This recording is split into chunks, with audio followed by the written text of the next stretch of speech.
¿no?, a lo largo de estos 3 días, el qué recogemos. Recoger supone tener algún criterio para discernir, y entonces quisiera poner sobre las mesas mis cartas, o sea, desde dónde miro para elegir. Y mi punto de vista tiene que ver entonces con un enfoque de derechos y con una perspectiva respecto a la pobreza, que entiendo son las cosas claves, digamos, que estaban, por lo menos cuando conversamos sobre mi presencia acá.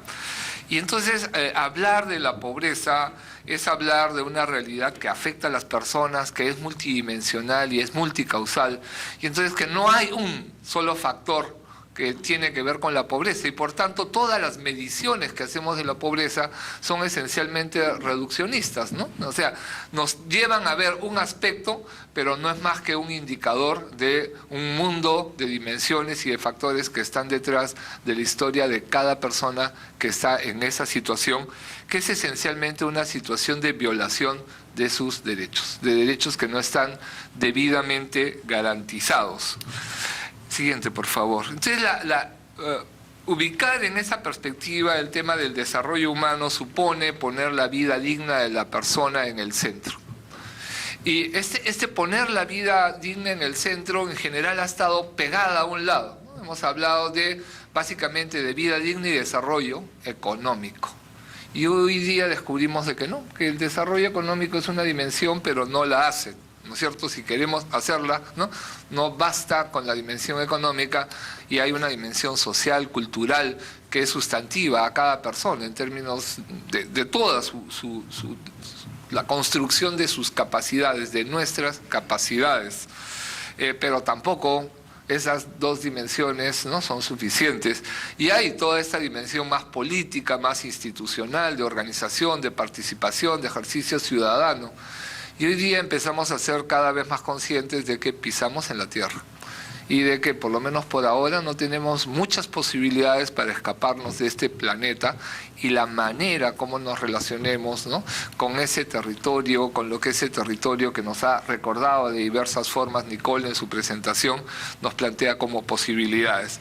Y entonces hablar de vida digna es encontrar alguna manera de conjugar en nuestras formas de hacer, de pensar, de mirar todas estas dimensiones. Siguiente.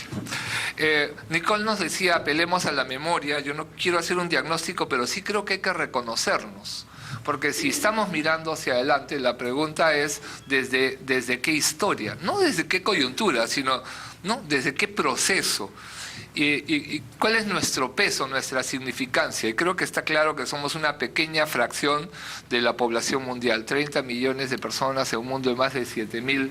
Creo que ese es un dato que no es secundario, porque de los procesos en los que estamos insertos no son solamente procesos que ocurren dentro de nuestras fronteras nacionales. Estamos hablando de un territorio, ¿no es cierto?, que es todo el planeta. Ya tangible. ¿Qué proponer o qué decir con respecto a Río+20? Me pregunto en primer lugar con qué actitud acudir a Río+20. Entonces elimino la actitud y voy a la propuesta. Pero es importante la actitud, por cierto, ¿no? Una actitud crítica, propositiva, ¿no?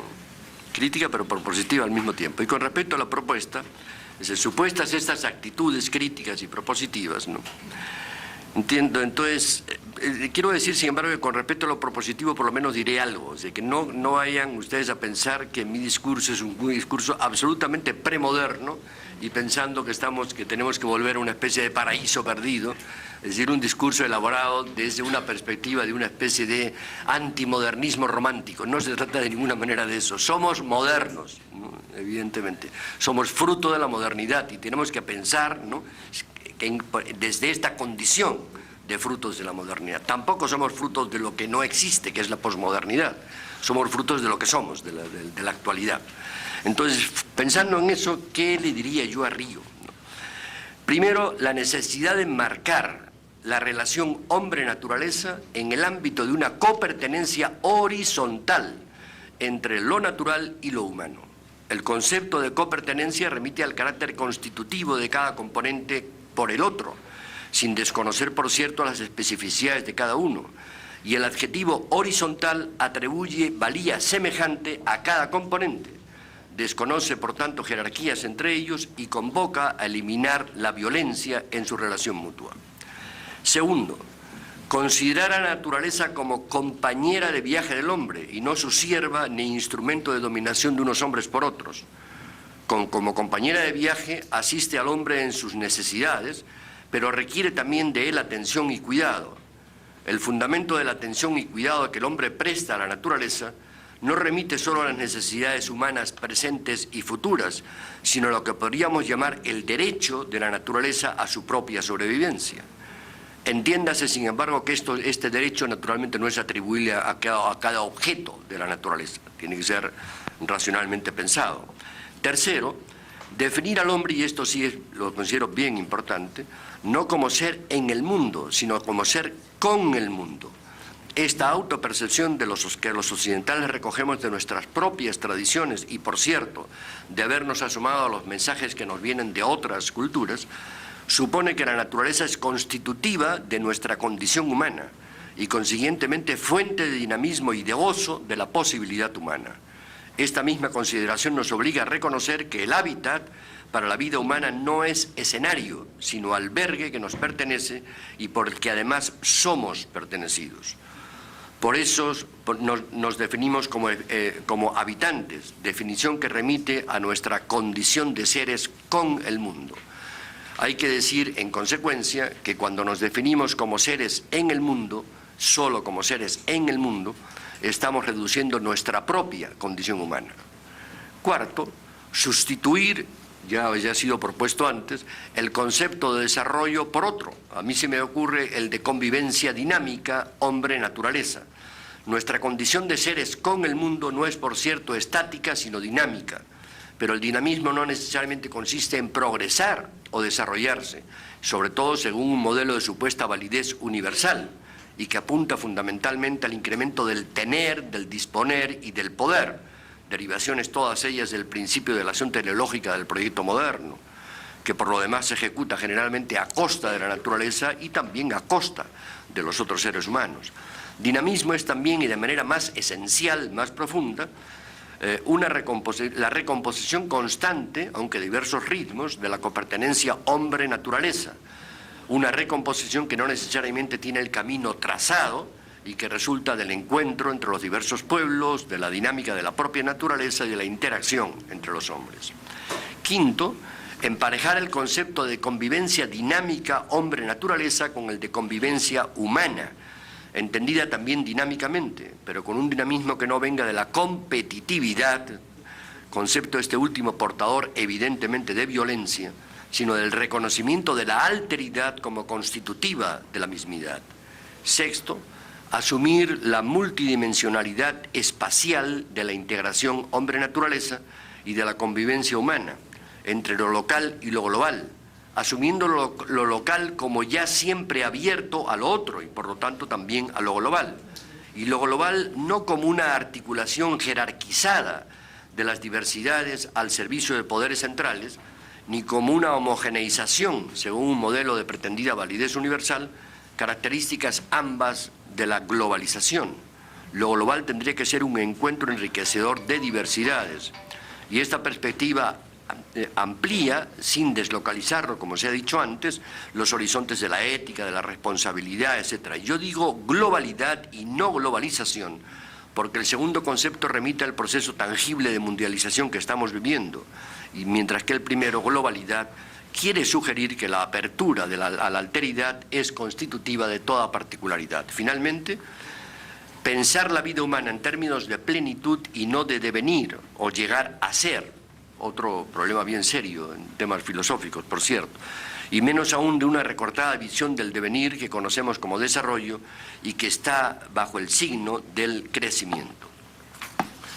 Termino entonces, lo dejo aquí porque me imagino que más de uno de ustedes estarán preguntándose probablemente qué tiene que ver todo esto con algo tan concreto y práctico como es el desarrollo sostenible, ¿no? Y mi respuesta es la que solemos dar los filósofos generalmente, ¿no? Y es que no hay nada más práctico que una buena... Bueno, recogimos lo mejor que teníamos en el Viceministerio de Interculturalidad a propósito de la consulta previa, el reglamento, lo que está saliendo en las discusiones con las comunidades indígenas y campesinas, que bueno, muchos de ustedes deben estar siguiendo por la prensa. Y lo primero que nos ganamos es una suspicacia del Ministerio de Ambiente. Los funcionarios de Ambiente decían, ¿por qué van ustedes a ese seminario? ¿Por qué no vamos nosotros? ¿Ah? No, él no fue, pero todos los demás sí. Entonces, tuvimos que explicarles, mira, esto lo está convocando la ministra de Cultura. ¿Por qué?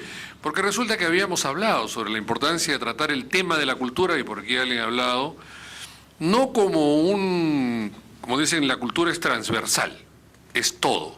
Y yo sostengo desde hace mucho tiempo que la cultura, si es todo, es nada. ¿No? Es como aquellos que dicen que todo es teatro, porque todos actuamos en la vida común, ¿no? Si el teatro fuera eso, no habría teatro. No habría diferencia entre lo que es el arte del teatro, llamémoslo en general, de lo que es la vida cotidiana y la vida diaria. Y también que, bueno, la parábola del gran teatro del mundo funciona, pero funciona también para señalar las diferencias, ¿no? Entre otras cosas, que el teatro se ensaya y la vida misma no. Uno tiene que jugar su papel de frentón, sin ensayo posible. Entonces, nosotros fuimos preparados para sostener que había que sumar en Río +20 a los 3 pilares, social, económico, de ambiente propiamente dicho, el pilar de la cultura, que no fuera transversal, que fuera algo que se tratara de manera específica. Y básicamente porque, por 2 razones, una, llamémosle diacrónica o llamémosle de horizontal, y otra ya pues sincrónica, vertical, en fin, que tenía que ver básicamente con la idea de que eso que llaman desarrollo sustentable, perdóname José Ignacio, esto que llaman, en fin, bien vivir, dicen los ecuatorianos y los bolivianos ahora, ese es el término, ¿no?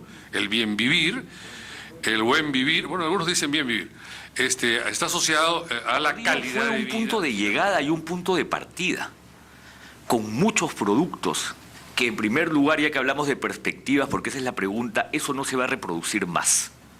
Lamentablemente, querrámoslo o no, el efecto Río 92 no se va a reproducir más, o se va a reproducir de otra manera. ¿Qué es lo que quiero decir? Y acá viene una segunda reflexión que asocia con la primera. Estocolmo 72 y Río 92 son una evidencia de que lo ambiental siempre llegó bastante más tarde que la lógica de la economía y del crecimiento. Miren ustedes que si ustedes se ponen a pensar en el tema de las patentes, que ha marcado tanto el debate entre lo ambiental y la economía, los regímenes de patentes son de 1850, creo. O sea, el Acuerdo de París de la propiedad intelectual es de 1850. O sea, cuando llegamos a Río 92, ellos tenían más de una centuria de existencia y tenían todo un desarrollo sobre el cual lo ambiental siempre le ha costado enfrentarse, y es más, hasta hoy día le toca enfrentarse. Cuando pensamos en el conocimiento tradicional, en la variable cultural, en los recursos genéticos, en la agrobiodiversidad, y lo enfrentamos a un régimen de patentes que tiene 140 años, qué malo soy en matemática, no sé cuánto es de ahí, 120 años, ¿no? Nos damos cuenta que eso tenía ya un fuerte desarrollo y estaba fuertemente acentuado en el enfoque de la economía mundial. Y el GATT es de 1947, es decir, también habían pasado 45 años del GATT y sus distintas negociaciones cuando llegamos a Río 92, con lo cual Río 92 implicaba, y esa es una primera reflexión que lo hace tan distinto a Río +20, un intento de elevar el pilar ambiental para intentar ponerlo por lo menos a la altura eventualmente de los tobillos del resto, de la parte económica que tenía centurias de desarrollo. Por eso es que Río 92 tiene un fuerte enfoque ambiental, aunque ahí se acuñara el concepto de la sostenibilidad.